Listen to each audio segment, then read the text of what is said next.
Opinions surrounding Rin Itoshi's character have taken a decent shift from a fan perspective. He went from Isagi's calm rival and goal to strive for to a plot-amped, brother-obsessed player who averages 30 sets of kill and destruction or some synonym in his 2 serious matches. Rin's change is understandably jarring, especially when you factor in his dialogue, visions of Sei, and behavior being overblown to a comical degree. Although he was introduced as a collected, skilled player who did everything for a logical reason, the breakdown of his character to a more primal, instinctual state makes more sense than it doesn't. Rin's character has been set up to be deconstructed since he was revealed as Sei's younger brother, and that starts to be seen in his rival battle against Isagi. The first time Rin sees action, he's depicted as Blue Lock's pinnacle. For what this program was trying to create, he's the perfect example because of his specs and abilities. Despite Ryu and Tokimitsu managing to work well in their own individual right, Rin is what makes them work as well as they do on one team when someone is comparable to them. He has an understanding of the field, flow of luck, and overwhelming potential as a top talent for Japanese soccer. His superiority on the pitch manifested itself most in his direct challenge to Isagi's character, spatial awareness skill, and role as who will bring hope to Japan. In their first interaction, he speaks about placing his life on the line, a piece of dialogue which becomes synonymous with his character and memes surrounding him in the community. So it's only natural to ask the question of what this actually means to Rin. Rin is a special case, and he has been since his childhood. He was acknowledged and validated by others and followed in his brother's shadow. He was seemingly born to play soccer thanks to his immense talent, and it acted as a fundamental part of his development because it tightened his relationship with his brother, granted him early successes, and was associated with positivity when he was good at it. Basically, since he was talented at soccer, his life was given a deeper meaning. Digging deeper into his character, he's always had an impulse to be the villain. He admires the underdog and those who give everything to accomplish the impossible. Rin Itoshi's fascination with doing this lines up well with some of the most illogical or impossible shots in the story. Granted, this would change later on because of Nagi's 5-fold feint volley or Kaiser bounding sitting in the same category of "that's not possible, ref please do something" moments, but the contrast is Nagi's goal was far beyond his talent and Kaiser was a physical freak of nature since childhood. Rin performs inhumane feats of athleticism in these earlier sections to set the standard of what the world is supposed to be when it comes to this upcoming generation of Japanese players. Now we can circle back to Isagi and Rin's relationship during their first rival battle. Rin is by definition the villain while Isagi is a hero trying to become stronger by all means. He's the underdog, giving everything he has to defeat the villain. Rin's position as the superior player is what cements his position as an egoist destroyer. His decision to take Isagi is a perfect example of this. Even in defeat, he wants to make his biggest rival understand the difference between them. The two of them represent two clashing ideologies, one as old as time: talent versus hard work. Isagi had to build up the skills while Rin already sat at the top with all of those from the start. As the best in Blue Lock, he had to destroy egos of those around him and beneath him. He never had to claw his way back from anything until he faced the World 5, who proved that even his talent wasn't enough. The frustration he feels is what would lead him to fighting the Japan U20 team. To battle Sei is to compete with the fundamentals of his identity. He entrusted his future and soccer career to him. His inability to accept Sei's choice to give up on being number one is what broke him. In this one moment, he turned his back on Sei just like Sei turned his back on them.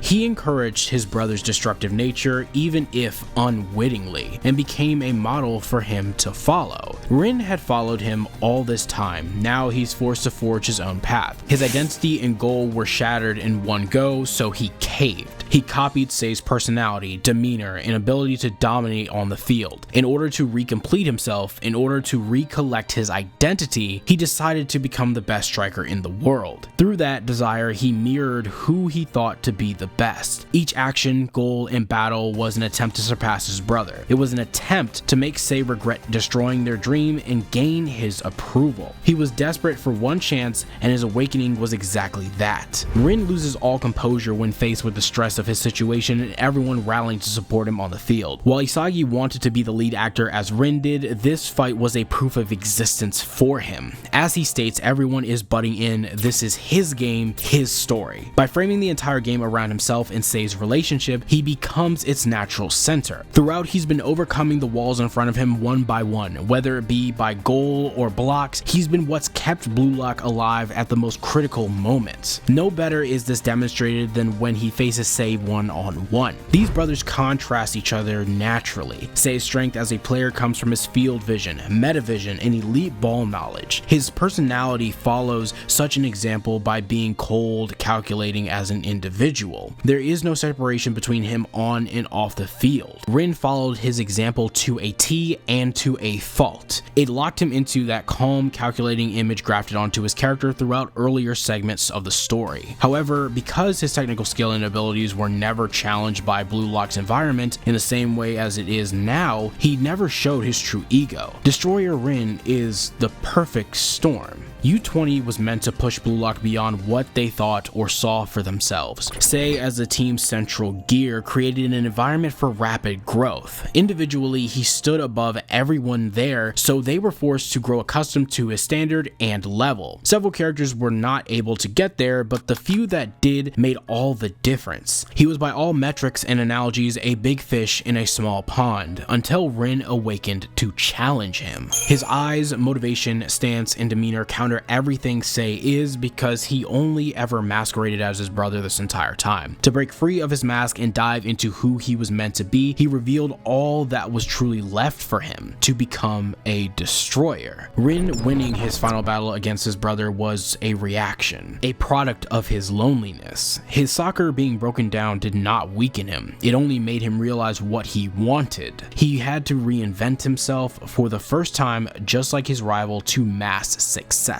He didn't need anyone else since they left him. He needed to be a solo act through and through. However, in his own self-indulgence, he wasn't ready for Isagi to reinvent himself as well. There's a valuable contrast drawn from Rin and Isagi's awakenings here. What was a conscious effort to understand the field, he overcame two aces at once, or rather two Metavision users were able to connect indirectly to beat a genius at his best. Isagi gambled on Sei's failure, something which isn't too dissimilar to him betting on Kaiser not reacting to Ness's awakening. An off-topic point for sure, but worth mentioning considering his evolution later on. Nevertheless, Rin proves with this win that instinct or geniuses are capable of defeating Metavision users or talented learners more times than not in a one-on-one. This is where the team aspect of Blue Lock factors in though. While egotistical in nature, every player in Blue Lock feeds off the opportunities presented to them by their teammates. Rin's awakening breaks this entirely. He's meant to be a contradiction. He's an unbeatable prodigy with an equally unchallengeable ego, until two Metavision users were able to destroy and reignite his ego at the same time. If Sei had complimented Rin, it's likely his ego would have died at an extreme, or at the low end fizzled out a little bit so he wouldn't be as good as he used to be. In essence, he would be feeling a bit of satisfaction. Isagi's victory over him wouldn't have mattered because he doesn't really say anything about it. If Sei gave his approval, none of it would have mattered. In being rejected by his brother and one-upped by his rival, his ego lived on into its final form during the Neo-Egoist League. By chasing after Isagi, he's grown stronger and stronger, but still couldn't shake his brother's influence over him. Despite being stated to have dropped his grudge in chapter 150, his influence remains present because he still desires his approval deep down. Here we see another contrast to Isagi. One is transformed into a tool for victory by any means, the other seeks to satisfy himself. Rin's ego has always been out of control and in the hands of others. He's the direct contrast to Sei and Isagi, who are logical, thoughtful players. They exploit opportunities made by the field, while Rin produces those opportunities through his impulsivity. Coming to this conclusion gives a clear roadmap of how Rin's character seems to implode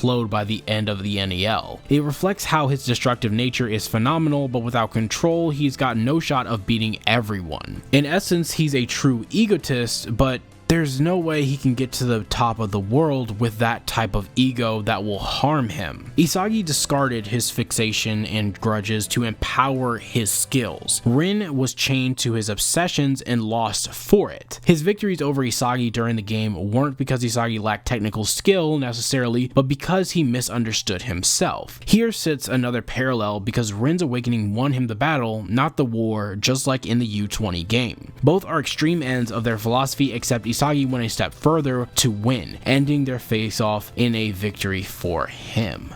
Rin's character has always had small cues that hint towards his true personality or ego. Talking about killing or using the word tepid in the selections lends to his base desires that stemmed from his brother's rejection of him. His childhood served to outline his ego's origin. His grudge against Sei was a product of his one and only dream being destroyed. Finally, his rivalry with Isagi was a product of different ideology and philosophy, not only genius versus talented learners thematic contrast. His obsession never faded at the end of U20, it shifted. So his evolution into a stronger player when adding all of his ego, destruction, killing stuff, it just made him stronger after all the NEL training. So with all of this being said, you can probably guess what my answer is to this question. No.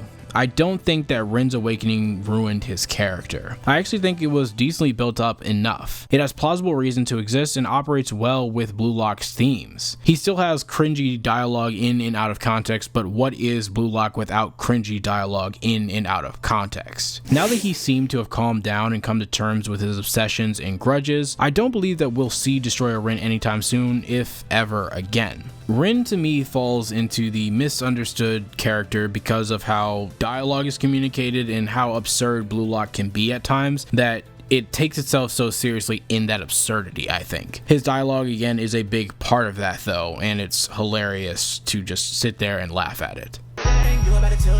Yep. Flow. Yes. Anyways, that's all I have for this video. I want to thank you all so much for watching. Please stay safe out there and have yourselves a damn good one. I'll see you all next time.